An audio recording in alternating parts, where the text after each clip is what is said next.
y al ser inestable evita que los bomberos podamos arriesgarnos a ingresar en la parte interna, ¿no? Por un tema de colapso, ¿no? Y a la vez también a las casas aledañas.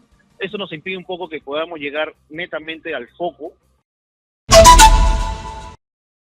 Hola Pedro, ¿qué tal? Muy buenos días. Así es, información en vivo y son más de 34 horas de una labor por parte del Cuerpo General de Bomberos Voluntarios del Perú para poder controlar el incendio registrado este último fin de semana domingo cerca de las 7 de la noche, en donde aproximadamente son 7 inmuebles los comprometidos.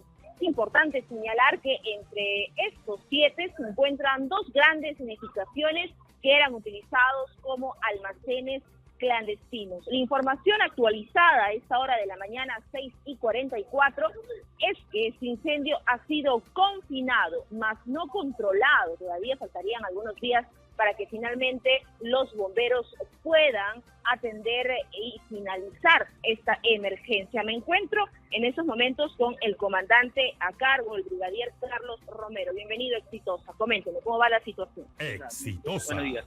Sí, tenemos 13 compañías, 13 unidades que están ahorita tratando de seguir manejando esta emergencia y evitar que esta emergencia se propague, ¿no? Como te verás, tenemos una quinta que está sobre todo al lado izquierdo, que es la quinta Sagrado Corazón de Jesús, ¿no? En el cual ya ha tenido alguna afectación en la parte interna, ¿no? De algunas viviendas. Entonces, ya tenemos equipos que está en una de las viviendas aledañas, ¿no? Tratando de esa manera impedir que el fuego pueda reavivarse y pueda afectar en esta quinta, ¿no? Estamos hablando entonces de aproximadamente 7 inmuebles, ¿verdad? Entre ellas, la que se encuentra aquí en Luis Sotomayor, son las más afectadas y además también las 2 edificaciones. ¿No? Ustedes como bomberos, ¿qué les complica finalmente para poder controlarlo?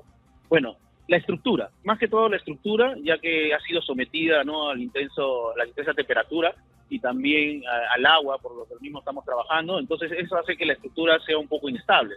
Y al ser inestable evita que los bomberos podamos arriesgarnos a ingresar en la parte interna, ¿no? Por un tema de colapso, ¿no? Y a la vez también a las casas aledañas. Eso nos impide un poco que podamos llegar netamente al foco, ¿no? Para poder extinguirlo completamente. ¿Qué han encontrado dentro de esas edificaciones? Por ejemplo, ¿no? Le doy un ejemplo, cuando ocurre el de Barrios Altos, en el Trión Cangallo se encontró insumos de cocina, como por ejemplo aceite, sillao. ¿Aquí ha sido la misma situación o diferentes objetos? Sí, similar, ¿no? Pero en menos cantidad. Más hemos encontrado lo que es muebles, materiales de hilos, madejas, juguetes, ¿no? Que también es lo que Plástico. Plásticos en general, ¿no? Que son insumos que lo vemos ver normalmente aquí en el sector.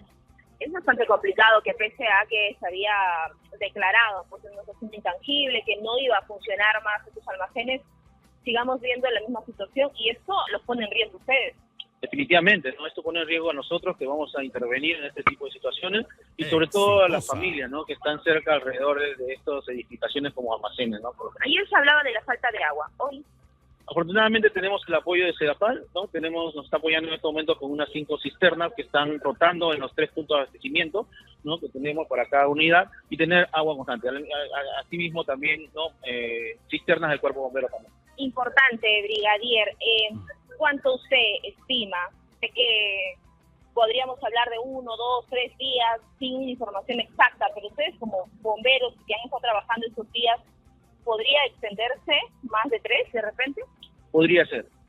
Mientras que tengamos ese riesgo de no poder penetrar, ¿no? En este caso la estructura, la temperatura y los materiales que se encuentran dentro van a seguir de todas maneras en este riesgo de inflamación y todo eso, y puede ser que se alargue un poquito más. ¿Se habla de un riesgo de colapso de esas edificaciones? Tenemos uno que sí es que está acá al frente, que es el que mayormente tiene, ¿no? Algunos signos de ya estructuras que están debilitadas, ¿no? Por eso evitamos que el personal ingrese. Muchísimas gracias, brigadier, por la información. Pedro, entonces, el panorama actualizado. Ojo a esto porque de una quinta son 3 viviendas las afectadas, las que se encuentran en la quinta Sagrado Corazón de Jesús, aquí en el Jirón Miro Quesada, en Luis Sotomayor, que es una avenida que colinda exactamente a un centro educativo que es República de Argentina. Son entre 3 viviendas completamente calcinadas y otras 2 en las partes superiores. Ahora, esas 2 edificaciones que están prácticamente en el centro también de difícil acceso para los bomberos, ha sido completamente afectado y comprometido por las llamas que han afectado los más de 6 pisos, son 6 pisos exactamente, que han sido comprometidos por las lenguas de fuego. Bomberos continúan trabajando. Te escucho, Pedro. Yajaira, ¿y qué es de las víctimas? ¿Qué es de los damnificados? ¿De los afectados por ese incendio? ¿Dónde están durmiendo? ¿Dónde pasaron la noche? ¿Fueron atendidas inmediatamente cuando ocurrió el incendio hace más de 30 horas? ¿Qué es de estas personas? Por prevención, Pedro, han tenido que retirar sus cosas, algunos tratar de salvar los pocos muebles que tienen en Ceres, pero eso sí, tenemos imágenes muy desgarradoras. A la hora de caminar por el Jirón Luis Sotomayor hemos observado a una familia completa durmiendo en veredas sobre sus muebles mojados y cubriéndose con algunas colchas que también están mojadas producto del trabajo de los bomberos. Y sorprende, eso sí, que no vemos a otras más familias, a comparación del día de ayer, que teníamos un poco más de panorama de familias afectadas en los exteriores.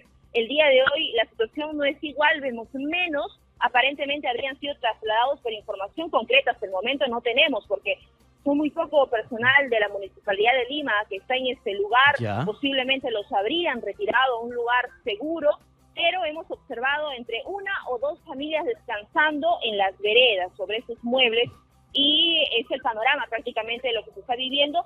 En unos minutos volvemos a conectar y volvemos a conversar, ¿no?, con esas familias y ver cómo se encuentran exactamente. Queríamos conocer exactamente a esta hora de la mañana cómo va la situación del panorama de ese incendio. Pedro, contigo en estudio. Gracias, Yajaira Pacheco.